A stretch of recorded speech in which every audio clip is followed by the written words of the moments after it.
Hey everybody, thank you so much for joining me. Today we are going to finish the Primaris Redemptor Dreadnought. We're going to finish off.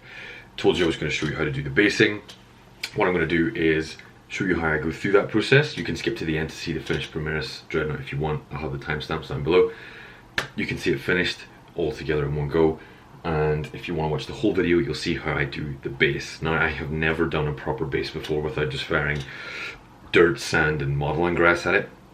So this is something that I wanted to have a proper go at. I'd never tried before, but I didn't really use any tutorials. I just went right in, made everything up as I went along, and I'm really happy with the results. So please let me know what you think of it at the end. I'm so happy with how this base turned out, so I'm really excited to see what you guys think.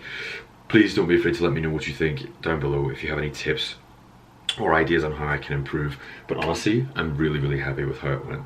So if you want to skip ahead to see what the Dreadnought looks like at the end, make sure you use the timestamps below. Otherwise, here's my basing technique. So I added modeling grass, modeling sand, got some PVA glue, ground coffee, plastic bag, which is an unusual one, and some instant coffee just in case.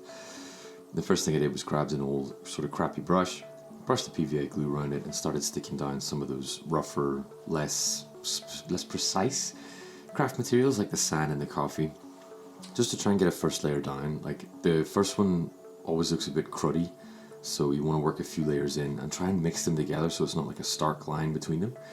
And then after that, after I got that initial layer down, I cut a piece of the plastic bag and just sort of forced it into place with PVA glue. You can see I do this a few times. There's a few layers of it, or sorry, a few layers of PVA even. It didn't quite work in terms of the spacing and stuff, which is why I liked it so much. I had to really force it, which gave me some very cool wave shapes.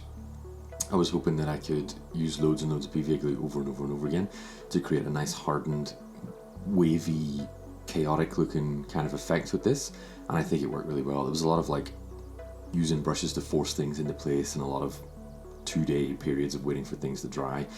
And trust me, even though it looks really messy here, it does work. So if you're going to try this, then make sure that you are ready to commit to the mess, because then like you end up with like having to cut off really horrible edges and stuff like this. But again, trust me, this works.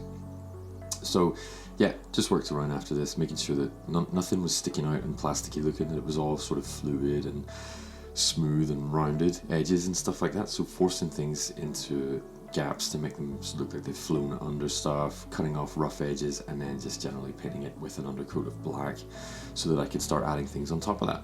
After that, I just added in a brown wash with some Calthan Brown, some really loose, really wet, thinned paint. And I did that actually over the whole of the base, but I did several different layers of green, brown, and all kinds of different colors like that. And you can see how that works here.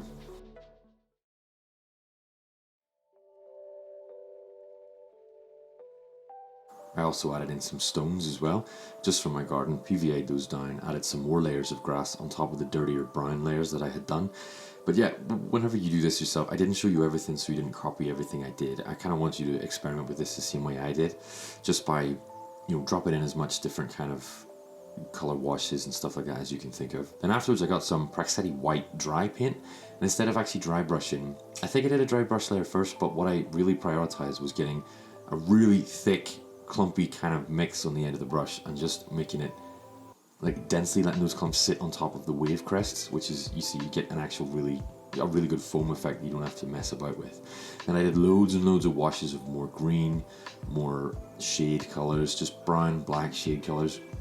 Dry brushed some green so that it looked like, you know, the waves were shallower, so the light shines through them. You get a bit of that swampy green color showing through more than you would in the darker, deeper parts of the water, so those waves are shallower, a bit more color in them. Then after I did the green sort of dry brushing, more of the white just on top to get a little bit of the under foam, and then more of the really heavy clumpy white paint to get that crest, that real nice rolling breaking wave effect. And honestly, this was all just guesswork, and I'm really happy with how it turned out.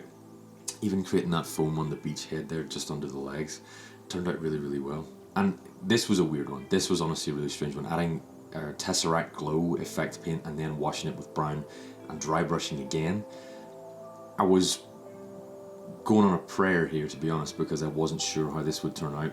I just hoped that I would get a bit nicer, a bit more of a green effect from those shallower waves, and it did work. And I dry brushed again just over to dull it a little bit, did more of the white, and kind of finished it off with just tipping the green gradients with the white, so it made sure that those shallower parts of the wave still ended in crashing, rolling foam. So ultimately, I'm really, really happy.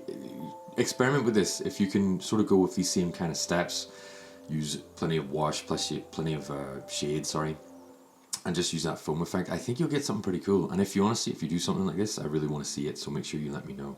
Then at the end, all I did was wash around the outside with the undercoat black, just to cover around the edge of the base, make sure it's nice and tidy, because it's just good practice, really.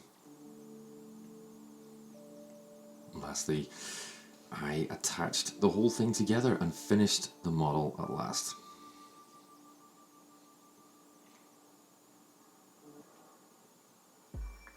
This model was fantastic for me. I love building this so much. It was so much simpler than most other models, but still had so much intricacy to it. I love the way the whole thing fit together and how you can still move it and customize little pieces of it. It's such a good size, and it gives you a really good base for providing a little bit more of a unique look than you would normally get with a Space Marine. Overall, I think this is definitely my best model yet, and I can only really go up from here. So I'm glad you've joined me for this, and I hope we look forward to more. Okay, what did you think? Tell me everything. Really, really honestly excited to see what you guys think of this. It turned out way better than I could have planned. Everything, for some reason, just went well with this model. Sometimes I have good days, bad days. You've seen some of my mistakes and stuff in the past, but this one, pretty much everything went well, right down to the base, which I have never really tried before.